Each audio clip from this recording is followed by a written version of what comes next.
1991లో అప్పటి ప్రధాని పివి నరసింహారావు ఆర్థికవేత్తగా ఉన్న తనను ఆర్థిక మంత్రిని చేసినప్పుడు మన్మోహన్ సింగ్ ఉప్పొంగిపోలేదు. తన ముందున్న సవాళ్లు ఉక్కిరిబిక్కిరి చేస్తున్నా పట్టు వదలకుండా పోరాటం చేశారు.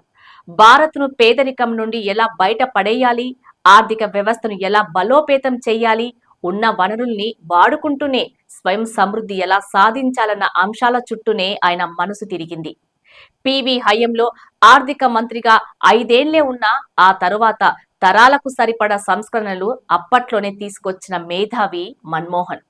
11 రోజుల వ్యవధిలో 2 సార్లు రూపాయి విలువ తగ్గింపు దగ్గర నుండి విదేశీ ప్రత్యక్ష పెట్టుబడులకు దారులు తెరవటం, దేశంలో ప్రభుత్వ సంస్థల ప్రైవేటీకరణ ద్వారా గ్లోబలైజేషన్ కు తాము సిద్ధంగా ఉన్నట్లు ప్రపంచానికి మన్మోహన్ పంపిన సంకేతాలు ఆర్థిక వ్యవస్థ రూపురేఖల్నే మార్చేశాయి.